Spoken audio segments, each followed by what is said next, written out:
Bonjour Laurence. Écoute, merci beaucoup d'avoir accepté de me laisser un témoignage. Alors, on le verra un petit peu plus tard dans cette interview. On a fait un petit peu tous les accompagnements avec toi. Mais avant ça, est-ce que tu pourrais peut-être simplement nous dire voilà, qui tu es, où tu vis, voilà, quel était ton projet d'allaitement et nous dire 2 mots là-dessus. D'accord. Alors moi, c'est Laurence, j'habite à Luxembourg et j'ai un petit garçon de 14 mois. Et alors mon rêve d'allaitement, c'était d'arriver à l'allaiter jusqu'à 6 mois. Ce qui s'est hyper bien passé finalement grâce à toi Caroline, parce que le début ça a été un tout petit peu difficile avec la montée de lait. Ça a été le plus douloureux, le plus difficile. Donc là j'ai vraiment eu des bons conseils de ta part pour apprendre à gérer cette période difficile, éviter les crevasses avant qu'elles ne soient trop présentes. Donc ça m'a beaucoup aidé au début. Ok, super. Est-ce que oui, du coup, donc ça, c'était un petit peu la situation dans laquelle tu te trouvais au moment où tu m'as contacté, hein? Oui, c'est ça. C'est la Ok. première fois où tu m'as bien aidée. Et la deuxième fois, c'est quand j'ai été confrontée au sevrage. En fait, j'avais un allaitement qui se passait super bien. Donc, c'est vrai que j'avais beaucoup de lait, ça s'est bien passé. Mon petit aimait beaucoup la tétée. Et donc, c'est vrai que vers 7, 8, 9 mois, j'ai commencé à vouloir un peu réduire, déjà parce que c'était fatigant. Et puis parce que pour la crèche, etc., ça devenait compliqué de devoir s'organiser avec les tétées. Donc, c'est là que j'ai été confrontée à la difficulté que mon petit ne voulait pas arrêter l'allaitement. Donc, vraiment dur parce que je trouve qu'en tant que maman, on a l'impression de lui refuser quelque chose, entre guillemets, auquel il a droit, surtout si Mhm. la pression continue, etc. Donc là, j'ai vraiment eu besoin de toi. Ok, d'accord. Du coup, quelles étaient un peu tes attentes au moment où tu m'as appelé? Qu'est-ce que tu espérais derrière tout ça? Écoute, j'étais un peu désespérée parce que je ne savais pas à qui m'adresser. Et je te dis, c'était aussi ce sentiment aussi de culpabilité de refuser quelque chose à son enfant.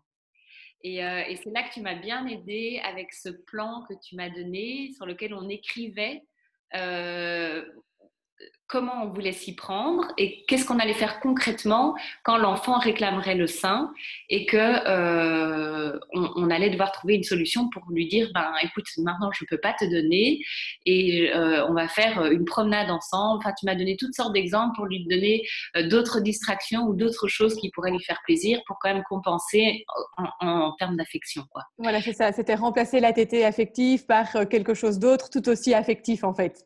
C'est ça, oui, parce que mon bébé se jetait en arrière et je voyais que c'était que ça qui pouvait le rassurer et de lui faire plaisir.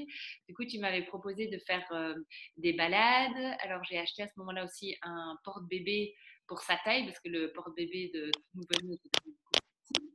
Donc, j'ai acheté là un porte-bébé pour pouvoir le porter beaucoup plus souvent et je sais qu'il aimait bien. Donc, en fin de journée, c'était souvent ça. Mhm. Et alors, lui proposer diverses choses à manger. Donc, chaque fois, il dit, bon, mais voilà, je comprends que tu sois triste ou que tu sois pas content, mais maintenant, c'est pas possible, maman ne peut pas te donner, mais tu peux avoir ceci, je te propose cela, il y a différentes choses que tu peux essayer de goûter qui vont peut-être te plaire.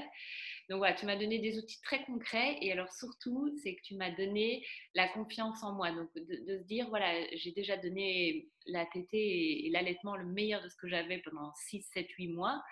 Et donc, il n'y a pas de raison de culpabiliser. J'ai déjà fait beaucoup. Il a reçu le meilleur de ce qu'il pouvait recevoir. Et donc, c'est un temps tout à fait raisonnable pour arrêter. Et les circonstances font que ça doit arriver et qu'il doit s'adapter et que c'est pas pour ça qu'il se sentira moins aimé si on a d'autres choses à lui proposer. Voilà, tout à fait. Il continue à recevoir le meilleur, même sans l'allaitement. Enfin, voilà, oui, tout à fait. Tu m'as dit, il faut tenir à ton plan et il ne va réussir que si tu t'y tiens. Si tu lâches à chaque fois, le bébé déjà va pas comprendre le message. C'est Et, vrai. et toi, rassure-toi, tu as vraiment fait tout ce que tu pouvais et il n'y a pas de quoi culpabiliser.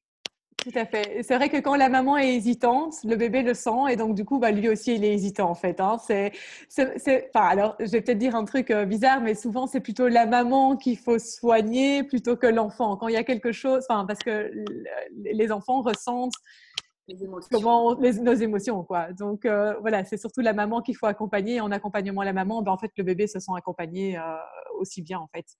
c'est ça. Voilà.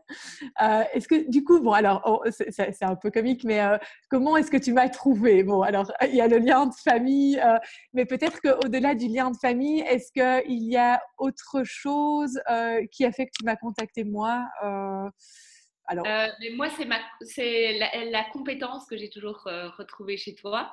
Donc déjà, quand je voyais comme tu éduquais bien tes enfants qui sont plus âgés que les miens, ça m'a toujours frappée, comme tu te renseignais beaucoup, tu allais à des conférences, etc. Enfin, chaque fois, tu me disais un petit mot sur des petites choses que tu avais entendues par rapport à l'éducation, des choses comme ça. Et c'est toutes des choses qui m'ont fait vraiment avoir confiance en toi, où je me disais, ben, elle s'y connaît bien, elle s'est vachement renseignée, elle se tient à jour. Et le fait que tu aies travaillé comme médecin à l'ONE, etc., c'est toutes des choses qui rassurent et on sait qu'on fait appel à quelqu'un qui s'y connaît bien dans le domaine et qui touche un peu aux diverses choses. C'est pas que la médecine générale, ça fait d'autres choses. Et donc, c'est vrai que tout ça a fait que je pense qu'on est vraiment bien accompagné par toi et que ça vaut la peine. En fait, c'est ça qu'il faut se dire, c'est quand on a un problème et qu'on n'arrive pas à faire face, il faut se faire aider, quoi. oui, Donc, hyper important. tout à fait.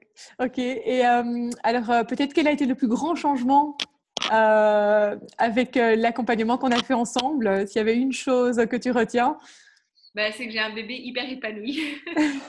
Et je me souviens que tu m'avais dit que pour ton deuxième, tu l'avais beaucoup porté et tout ça, et que du coup, il avait eu beaucoup confiance en lui et que quand tu le déposais à la crèche, etc., ça se passait bien. Il était content, il était épanoui.